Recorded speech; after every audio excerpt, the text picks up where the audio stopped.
Okay, so my clock's showing about 4 o'clock, so yeah, we might get started if that's all right, and let a few of our viewers join us as they trickle through.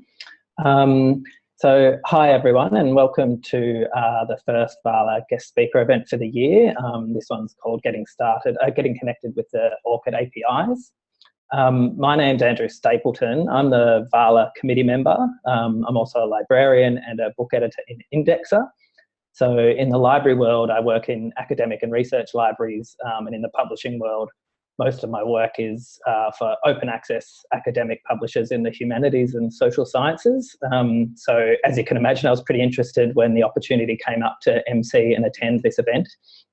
We're really pleased to have Nabucco and Elena from ORCID Asia Pacific with us today. I'm sure most of you will know this, but ORCID is an open, non-profit, community-driven effort to create and maintain a registry of unique researcher identifiers, the Open Researcher Contributor ID, or ORCID, and it also is a method to link research activity and output to these identifiers through the ORCID APIs. So today, Nabucco and Alana will be giving us a live demonstration of how their systems can help researchers create their ORCID, and we'll also circulate an exercise after the webinar so we can get a hands-on experience using the APIs themselves. We actually invited the ORCID team to present this first VALA event for the year following a really successful boot camp they conducted for us at the VALA 2016 conference. For the first time this year, VALA offered authors the opportunity to create and embed ORCID IDs in their published papers. So we had a pretty significant uptake of this service with 23 of our 41 papers now with ORCIDs. And that represents about 40 individual authors. So we look forward to continuing to build our relationship with ORCID over the next few years. Before I hand over to Nabucco, a few housekeeping matters. As participants in this webinar, so our viewers, you can hear us, obviously, but we can't hear you. But that doesn't mean we don't want to hear from you. So if you do have questions, please ask them and contribute via the chat function, and there also might be a Q&A function that will pop up and where you might be able to submit your questions there. So either of those channels, you can contact us, and hopefully we'll be able to address any questions as we go, and we'll monitor those two tools throughout the webinar. I'd also ask you, if you haven't already, to turn off the full screen screen sharing if it is switched on. That way you will be able to access the chat tools. Now, we also have some tech support. So if you are having any technical difficulties, you could email the Secretariat at VALA, Leslie, at her email, which is VALA, V-A-L-A, @vala.org.au. And she'll endeavour to assist us as quickly as possible. We do apologise if we are unable to resolve any access issues, many of which will probably result from local IT systems and firewalls. I'd also like to thank my fellow VALA committee member, Katie Hayden, who's also on the line with us today, volunteering her time this afternoon to provide some tech support, but we're all hoping that we don't need it. So we're also going to run a few simple polls during the webinar. A couple of these will be just during this quick introduction from me, and then one more once we've heard from the ORCID team. So the first poll, which I'd ask Leslie or Petra to open now, is just to get a sense of what library sector our viewers are from. So the poll should be available now, and if you could just answer the question there, and then we'll broadcast those results just so we have a sense of who the audience really is. So I'll give you a second to answer that question.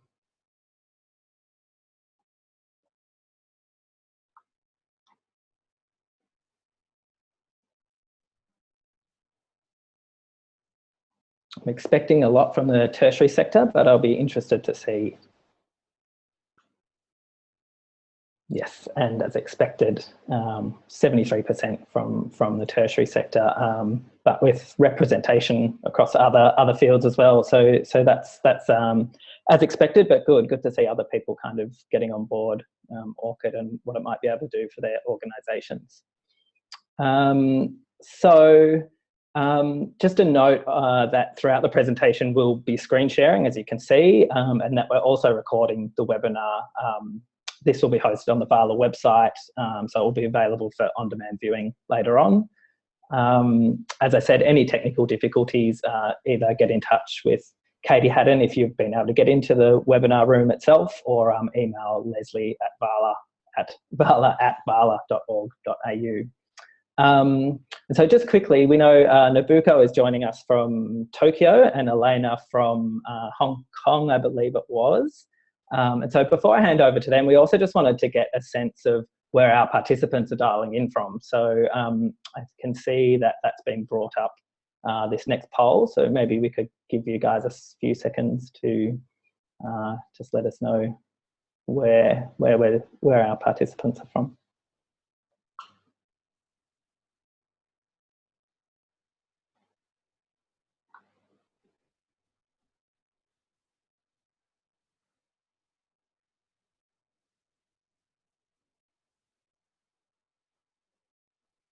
I'm expecting a lot of Eastern Seaboard Australians, and exclusively.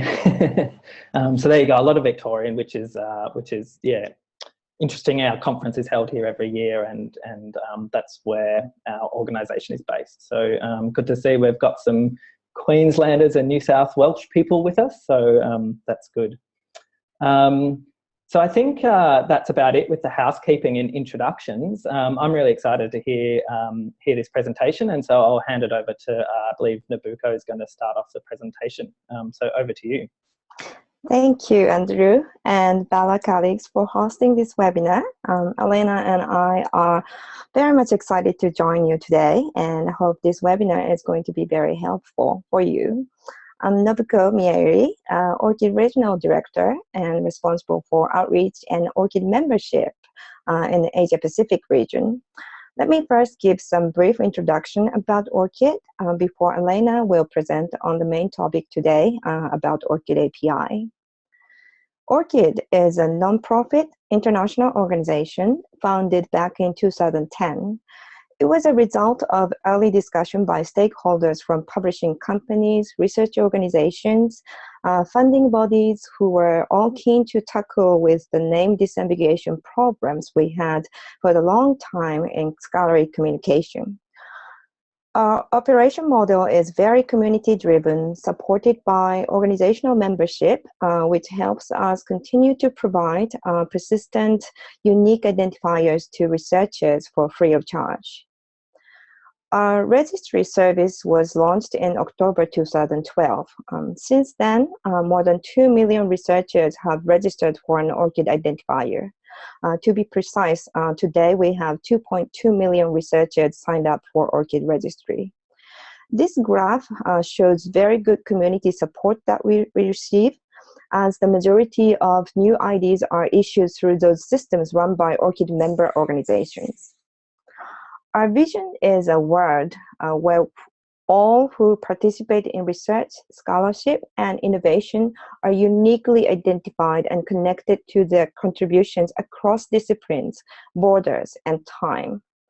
The institutional membership is really crucial to achieve this goal. Since our operation is quite small with 20 or so staff members, we are distributed in over 10 countries. Another reason to appreciate this kind of webinar opportunities to help expand our reach. So thank you very much. We call what we do as plumbing for research information, where we provide tools to build trust with member organizations for those ID stakeholders. To them, ORCID may look like one of those researcher profile systems with a unique ID. However, ORCID member organizations would use our APIs to ensure the linkage between researchers and their works under the explicit permissions given by each ORCID ID holder. The information being accumulated in the ORCID registry is, therefore, not only input by individual researchers, but also by ORCID member organizations, helping to reduce researchers' reporting burden. With more than 400 member organizations participating in this digital plumbing, ORCID is becoming a hub for machine-readable identifiers, not only for people, but organizations, publications, funding, and all researcher activities, and helping to connect the dots in different systems. In this webinar, we will be focusing on the second part of this slide, explaining how exactly those links can be made using ORCID API. In Australia, we received a lot of support, and ORCID Consortium was launched with 40 member institutions earlier this year in February. Some of you may be coming from those institutions, and we thank you for your support. In case your organization is not an ORCID member, and if you're interested, please do get in touch with me. There are lots of resources provided by the Australian Consortium, and here are some pointers you can explore after this webinar. That's all for me, and I'd like to hand over to Elena to talk about how ORCID API works. Thank you. Okay, great. Thank you, Nobuko. And I recognize a few names from our participants list, so thank you for joining, and I hope that I won't be repeating too much that you've heard before already. So just to start, this will be an introduction to the ORCID APIs, and then at the end, we will provide 2 demonstrations of the API in action by some of our members, as well as a follow-up exercise for you to do at your leisure, should you desire. It's what we used for our bootcamp this year at VALA in February. So let's not get ahead of ourselves. Before actually creating the ORCID API, everything else that has to happen, the communications on your membership in ORCID or your integration with ORCID, the timing of your rollout, as well as encouraging use and the creation of connections between your researchers, your integration, and ORCID, all can be much harder and more time-consuming than using or building your integration with the ORCID API. So as for actually building the integration, we would say that it has 3 easy steps. 1, you plan how the integration will work. 2, you build and test your integration. And 3, you communicate your integration by designing and building the connection points between your system and ORCID. And I should say that if you should have any questions, feel free to ask them in the Q&A panel, and if I see them, I will respond. Yes, so planning your integration and how it will work.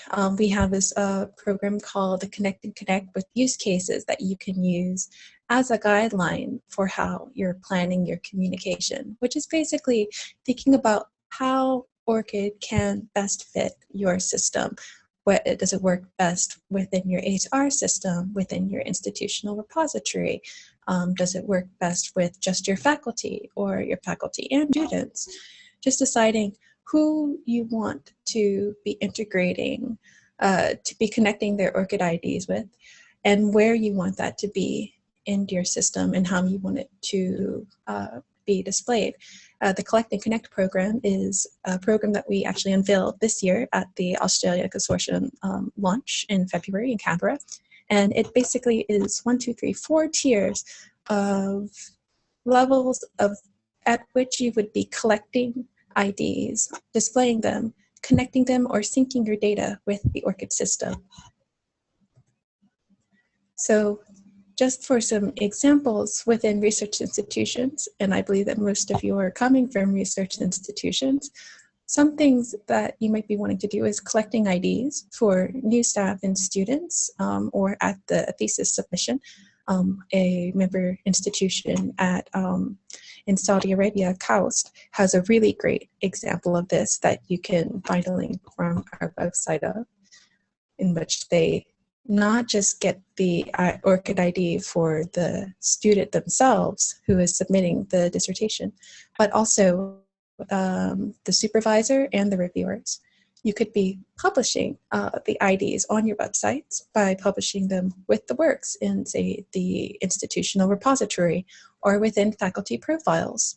And you could be posting from your system to ORCID an affiliation ID for your institution. For example, if that researcher has a faculty webpage, then you could be posting a link to that. You could be posting that that faculty member is a member of your institution. For example, if that researcher is a professor at La Trobe University, a La Trobe system could state that, give that assertion with the source being La Trobe University rather than the researcher giving it himself.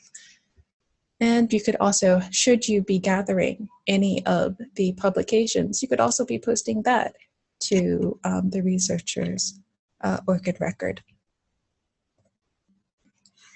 So when you're building a connection or considering whether you need to build a connection to the ORCID registry, there are basically two models. One is to connect via a vendor system, and these could be a manuscript submission system, data repositories, profile systems, or CRIS systems. And you could also be developing a custom connection on your own. Custom integrations are done via the ORCID APIs.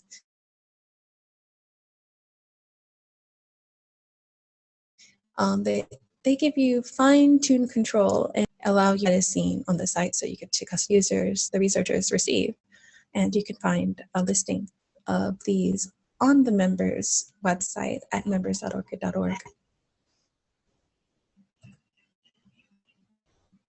Oh, and I don't know if I mentioned it. Anyway, comparing the public and member APIs, the public API is freely available to everyone.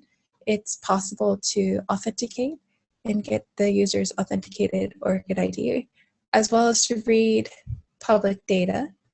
The member API is available to ORCID member institutions, and they are able to get limited access data in addition to adding and updating items on the ORCID record. For those who are members of the Australia Consortium, you also get the benefits as a premium institutional member, where you get multiple up to 5 API credentials. You get a higher data level for your connections. You get premium monthly reports for each API connection that you have. You get automatic updates from webhook notifications, as well as early pilot access for new functionality, such as our peer review. Here we go. And then finally, there are some selected vendor system connections that we have here. I know that a few of these are used in Australia, including by some institutions who are on this call. So thank you for working with us to get these going. The vendor systems are rather easy in most cases. You will simply request the API credentials, and then we will give you the production credentials so you do not have to go through the testing on our sandbox server, because we have already tested these systems with the vendors themselves.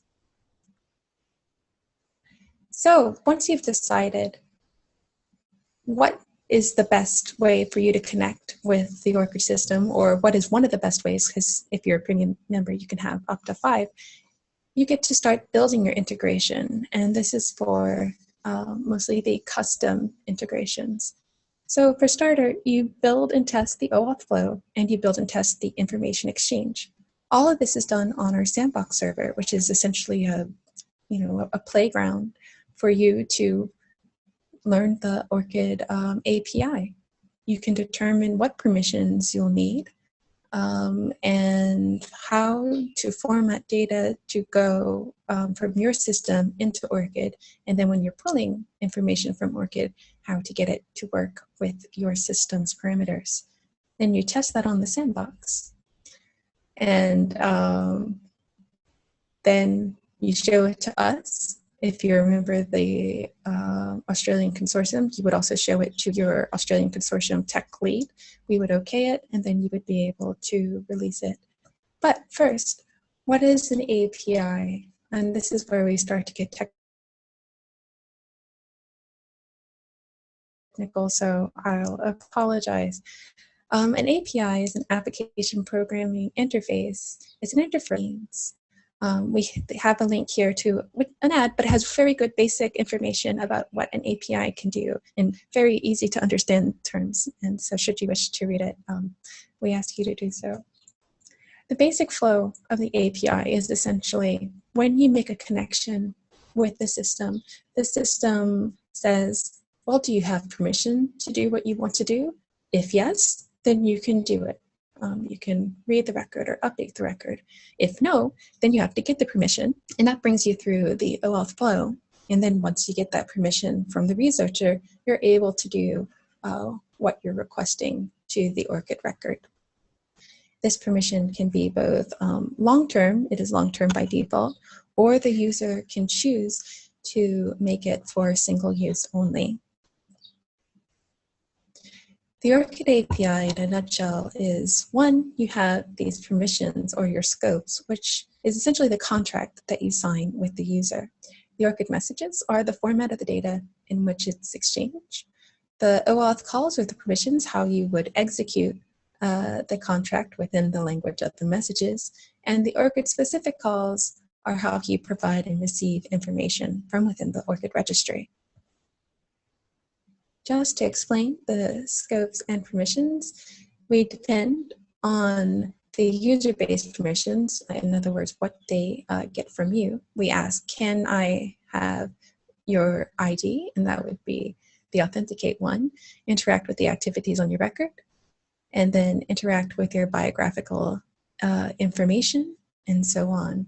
And they would always get this OAuth screen where it would clearly state out what permissions are being requested, and the user would be able to choose to authorize it for quite a long time, about 20 years, or just for this single section by clicking authorize. And what it looks like on the background, this is the ORCID message, is this. This is an example from a peer review, the XML for it. This is our API 2.0 schema, as it should see. We hope that the researchers themselves never have to see this. Now, going through OAuth in 3 easy steps, it is a standard protocol used to obtain the user permission to interact with their ORCID record. If you've done just about anything on the internet requiring you to sign into another place using your credentials for example, signing into your game using your Facebook credentials, then you've used OAuth. So step 1, when you're actually building the OAuth permission, and this is not what the user sees, is to initiate the process. You send the user to what we could call a fancy URL. It's embedded with a lot of data. The base URL is basically what will bring you to that OAuth screen. The client ID lets our system know who's requesting these permissions, and this would be unique to your system. The response type is always code. The scope is whichever scopes you're requesting permission for. Right here we have the permission to read any limited access data on the ORCID record, as well as update any activities on the ORCID record. The redirect URI is where the user will go next. It must match the information that is registered to your client ID. And then you can personalize the experience with, for example, data that is retrieved from your HR system or data retrieved from some other area. And you can include the researchers' names, their email, or even their ORCID ID if you should already know it. Just so that way it can be personalized for the user.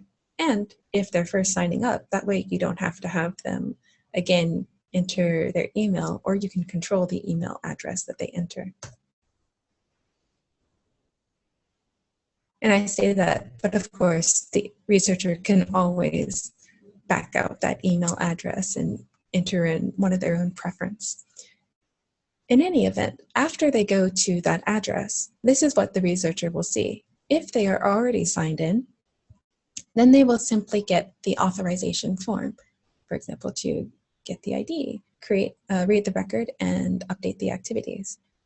If you just choose the sign-in form, then they will get the sign-in form.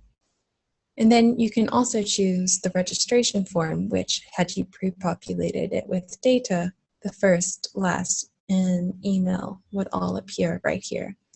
In both cases, whenever you are sending them to the registration form, the researchers should always be able to sign in with their existing ORCID account if it turns out that they do have one. And that can save you a lot of trouble down the line. So the next step is getting the magic authorization code and sending user feedback. So once the researcher has authorized the connection, ORCID will send the researcher to your specified redirect URL along with the authorization code, in this case, HT_A3Y_E. At this point, you would save the code because you need it for the next step, and then display useful feedback to the user. Should they authorize it, you could say, thank you for your permission. Should they deny it, you should ask, for example, are you sure that you want to give permission? And we have some examples of that on the next slide. So this comes from Crossref. Here's where they have the user has authorized the connection. It says, congratulations, you've given permission for Crossref to add works to your ORCID record. Yay! It has a big check mark. Then, should it be denied, it gives a very nice long description of why the researcher was contacted by Crossref in order during that permissions exchange, as well as why they might want to give Crossref these permissions. And this is something that not many of our member organizations do, but which we are really starting to encourage, because often we will get what? I don't want to say often, but it is not irregular that we get contacted by researchers saying, why did so-and-so send me to your site? I don't want to make this connection. And I hit deny, and now I can't do anything. And so at that point, we'll have to explain to them, what a connection with ORCID could do for them based on our understanding of that member system, and usually copy the member at the same time. But if you have this denial screen, then the user is able to see right there why it would be beneficial for them. Okay. So you have your magic authorization code, then you get to use technology to transform it into a token. And so this is basically how you're going to gain access to the user's ORCID record in order to do whatever it is that you've requested permissions to do. So you would first start the call, which is why you would have the format in this one, and then you would be exchanging this data, which would be your client ID, your client secret, and the grant type, which is going to be the authorization code, the code in question, as well as the redirect URI. And all of this is, of course, needed so that way our system knows that it's you and has that your identity confirmed with your client secret. Then the result that's sent back by the ORCID system is an access token. This is going to be what you will be using, or your system will be using at every point on, to make any changes to the ORCID record that you have the permissions to do. It tells you when the token expires, which will be about 20 years. I believe it's something like 19 years and 360 something days. The ORCID ID of the researcher, as well as the name on the researcher's ORCID record. Your system should be storing the access token and the ORCID ID. I apologize. Your system should be storing the access token and the ORCID ID, so that way when you need to be making calls later to make amendments or reading the researcher's record, you can do so. And so here's just an example of a method to get data from an ORCID record. The URL that would be used would be sandbox.api.orcid.org, and then version 1.2 being the version of the API. They requested ORCID ID along with the access token, and then in this case, getting the data off of the ORCID record, which would be any limited access data. Here's one for adding data to the record. The same basic setup, except that the method is post because you're adding data. And then in this case, it's adding funding data. The content type will be XML, the same access token, and then the file location. So that's the basics of the API, and we'll be going through 2 examples of members' actual integrations on the back end later on. But after that, before that rather, let's get on to the final step, which is communicating your integration, where you design and build your connection points. So this is essentially where within your system, be it your repository, a page on your library, where are the users going to make that initial connection with ORCID. So these connection points should be per the ORCID guidelines. For example, as member organizations, you're able to use the ORCID member logo. You can use the ID logo so long as it follows certain parameters. The permissions and sign-in button should be clear. We'd really like you to have, again, that authorization confirmation page as well as the denial reconsideration page and any sort of custom data exchange pages, and we'll go through an example of one of those. And then, of course, there's all that more direct communication, such as getting it out to your researchers, any sort of campaigns that you may want to have within either campus-wide or within a particular faculty or even just department. And then, once it's ready, you'll get to take it live. So you can choose either immediately upon finishing the build of your integration to show us how the integration works, or wait until you've planned out every aspect to show us how the integration works. But either way, we have to see it at ORCID, and should you be an Australian consortium member institution, they also would like to see it. We just want to know how the integration works. This is how we find out what member institutions are doing. And very frequently member institutions will ask us, will ask the ORCID leads at AAF, what are other ORCID institutions doing?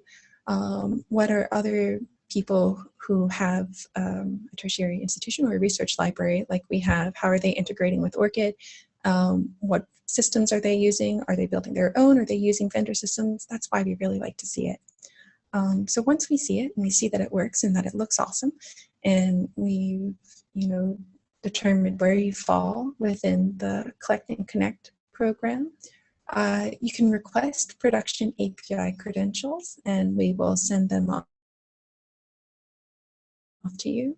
You will plug them a bit of more testing to ensure that it all works, and then you get to let everybody know. You get to say if you were at the start just going to target a specific group of researchers within your system, that's great. If you're targeting a faculty, that's great. Just letting them know, and then let us know as well. We really like to announce it on our monthly member newsletter to at least say that XMY University, XMY Journal has just started collecting ORCID IDs or updating researchers' ORCID records, and so on.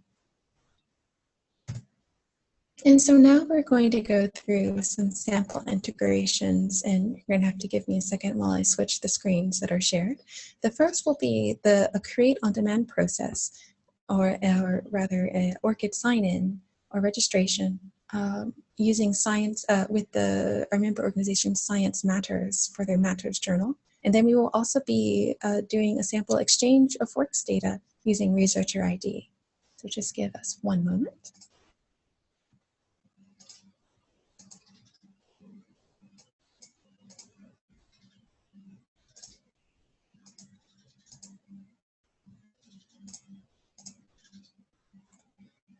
And here we are. So this is the website of Science Matters journal.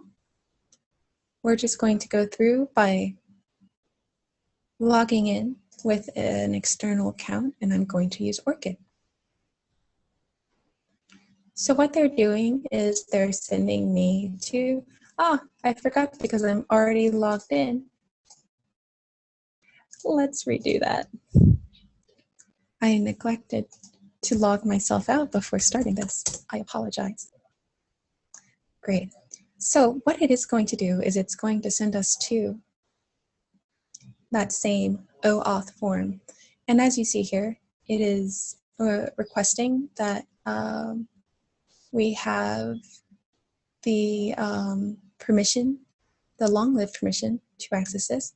At this point, I could be registering for a new account, and that's a new ORCID account, but instead, I'm going to sign in using my existing account and authorize. Well, I already have one, so let's do it with one that we have as a testing.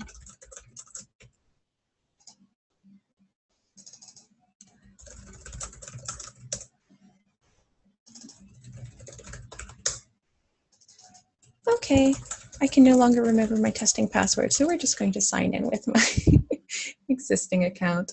And yes, I see just a reminder to use the Q&A function for any questions. We're happy to respond, and indeed we are.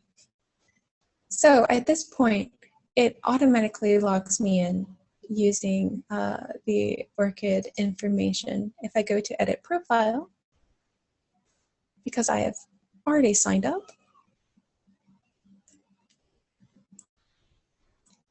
and I'd forgotten that I'd already signed up using this account, for which I apologize, it would have all of my information there.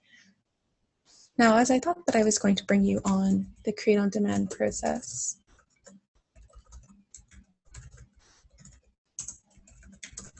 I'm going to open that on the other side. So I will next bring you through Researcher ID, which has a rather lovely integration with ORCID. We will sign in again.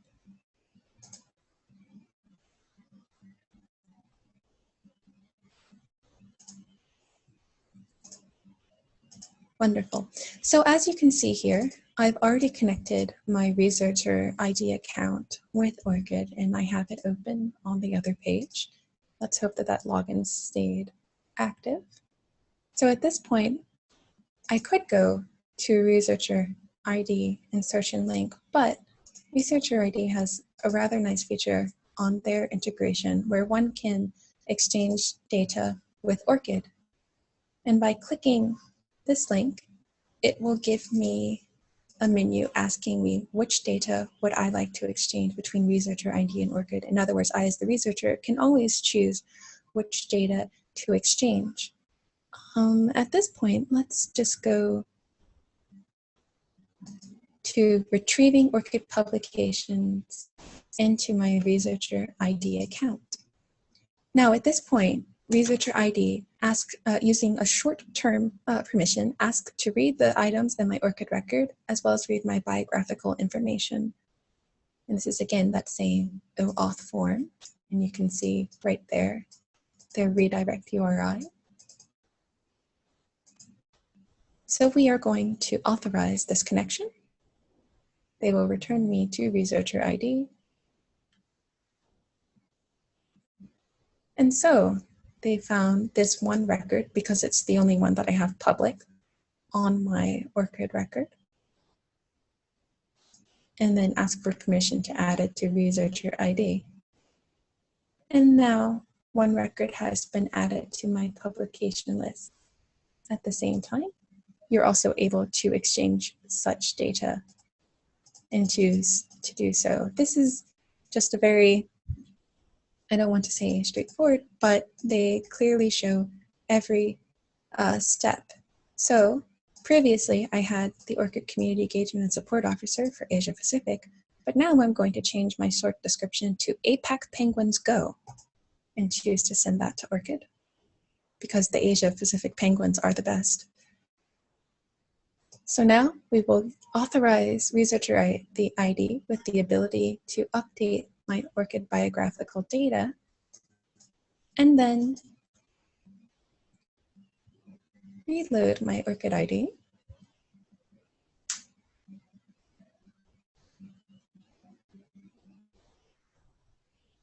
And you will see that the biographical section has been updated via that connection. So that was an example of the exchanging data. Now let's actually do the create on demand exchange. And I believe that a few of you on this call have seen this already. So this is an example of creating an ORCID ID on demand on our sandbox system, our testing server. So we are going to click a button to create a new ORCID ID. And this is coming from Liz's sandbox test client because she's the one who created it. And all it's asking for is the permissions of authorization to get the ORCID ID. And I'm only going to give it short-term permissions. And so at this point, we could create one. This is going to be for Bob Researcher Bobby. And I'm going to use a mailinator.com address.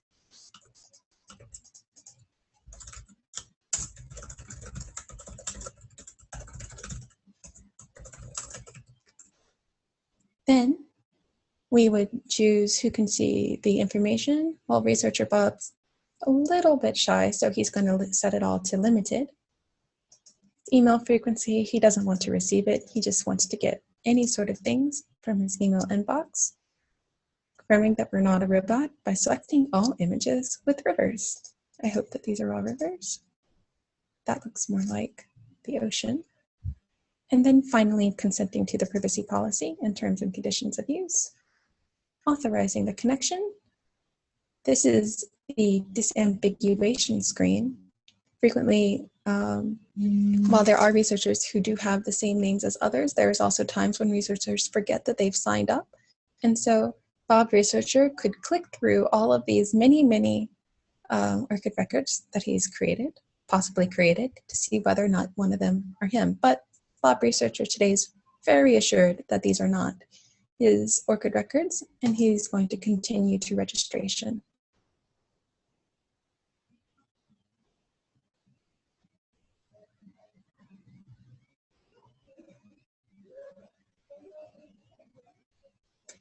And so this is the redirect URI page back on the Heroku app.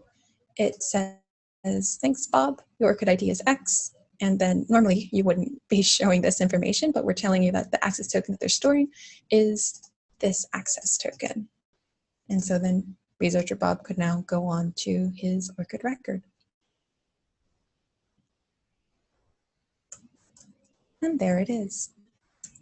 And finally, I should say, before we get back to the presentation, that after this, should you wish to have a more hands-on look at the ORCID APIs, we have made available the VALA ORCID Bootcamp that we presented earlier this year. And this includes both the public API, using searching and retrieving ORCID records, as well as the member API, not just retrieving ORCID records, but also amending ORCID records. And we also go through that create on demand process using the member API. All of these are available indefinitely, and it's done rather than via a very text-heavy curl example that we have on our members A site, we have recommended use of the Google OAuth Playground, which gives everything a very nice visual interface. So we hope that afterwards, if you should have some time, you can look at that. Now let me switch back to the presentation.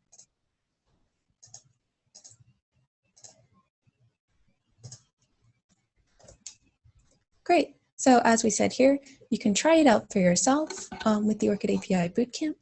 You can search the registry data, add an affiliation and works data on ORCID records, and create records on demand.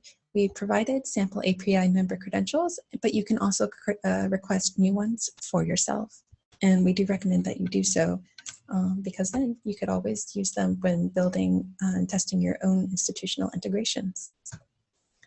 And finally, we have some resources available. At first is the API Bootcamp, as well as our API documentation on our members page.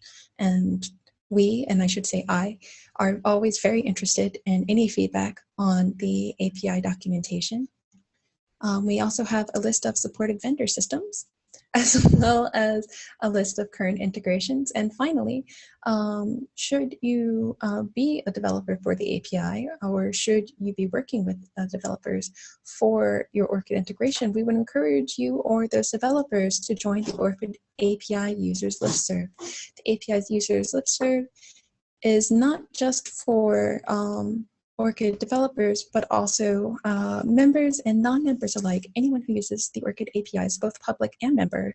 And really, you're quite often able to get responses from fellow institutional members a little bit faster than us, and sometimes thinking of things in different ways than we're doing. And we do recommend that you join. And there's also the API source, should you wish to see it. And that is it for today. We are now open for questions. As I see, we don't have any in our question box. So I hope that means I've answered all of your questions. Thank you.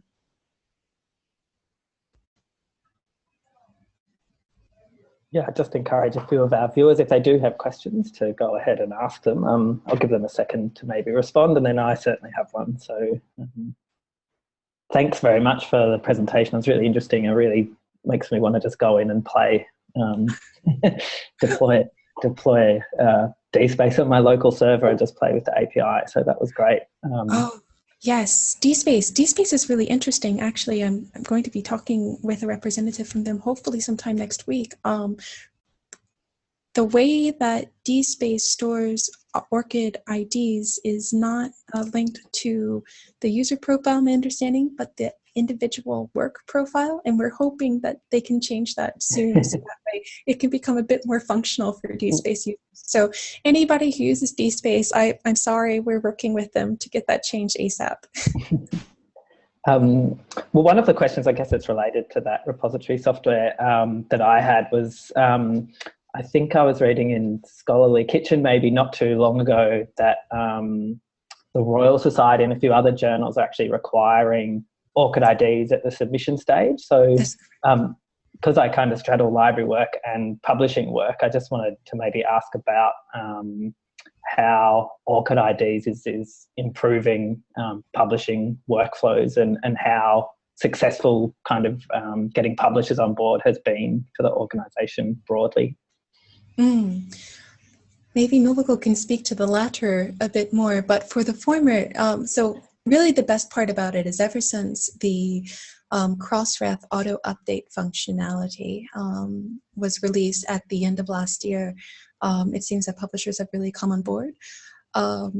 And as well as they should. So basically what the Crossref auto update function is, whenever Crossref receives a publication with metadata embedded in it, wherein that researcher's ORCID ID, authenticated ORCID ID is there, they will send a message to the researcher within the ORCID system saying that we have found this publication and we would like to post it to your ORCID record. Could you please authorize us to do so? And then the researcher is able to immediately give them permission to put it in their record or to not do so. At the same time, they're able to give Crossref permission to do so indefinitely. So whenever a new publication comes up with their ORCID ID, it will be posted there, which means that if, say, a journal is connected via Scholar One manuscripts or editorial manager from Aries, and they connect their ORCID account with that account, either at the point of registration or later on by editing their profile, and then at the time of submission, that ORCID ID is embedded, then it'll basically continue throughout the publication flow from the manuscript submission to the publication, and then when that DOI is minted, it'll still be there, and then it can flow immediately into their ORCID record. And we've actually seen cases where researchers will be identified by Crossref via ORCID of their article being published before they have been notified by their journals, which is rather impressive. And I'm guessing that Nobuko can speak more regarding the publisher uptake. Sure. I think, Elena, you covered most of it, but I would add this has become really a game changer because the name disambiguation traditionally was happening rather at the very end of the publication process by third parties like librarians or publishers or whoever trying to understand who published what. But you know, with the ORCID being submitted with the manuscript and travel along with the manuscript getting published and picked up by Crossref and updated in the ORCID record, that really completes all the process. And the moment it's published, it's already disambiguated. So I think that really was the value positioning for publishers. And we are very happy to see the educated guess is probably more than 3,000 journals, you know, adding up all the journals hosted on those systems like Scholar One manuscript and editorial managers. But, you know, they all have the options to enter for the authors their ORCID IDs. And on top of that, as you mentioned, Andrew, Royal Society studied the mandates last year, you know, the end of the last year, and that encouraged a lot of other publishers. And I hear many publishers are actively thinking about it. So far, there are 20 or so publishers already signed our open letter for publishing mandate. Yeah, I did see that actually. I'll certainly be encouraging journals I work with to get on board. I think it's a pretty good function. So I can't see any other questions from our audience. So unless a few more come in, I might just take the opportunity to thank Nobuko and Elena again.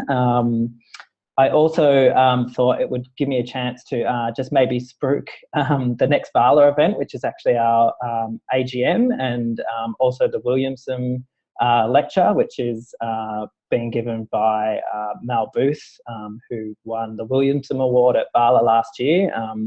That's on, just having a look at the date here, June 29th, that's right, from 5:30 for a 6 o'clock start at the Value Library at the University of Melbourne.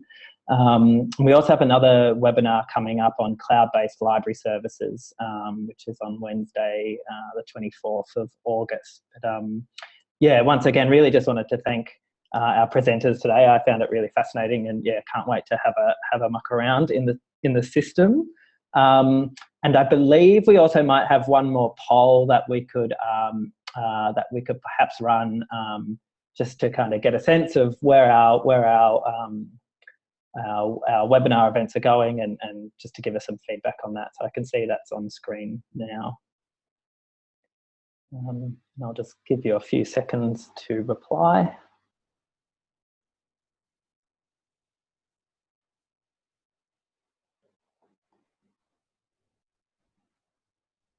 I'd also say that I obviously work with a lot of academics, and any tool that helps them not have to update multiple profiles and keep their publication record kind of clean and up to date is a welcome tool. So yeah, I've got many clients who are pretty interested about this, and There we go. Pretty good feedback from our viewers today. So yeah. So once again, thanks Nobuku and Elena. And I might yeah say thanks one more time and bring the webinar to an end. So thank you both for joining us. Thank you. Thank you all.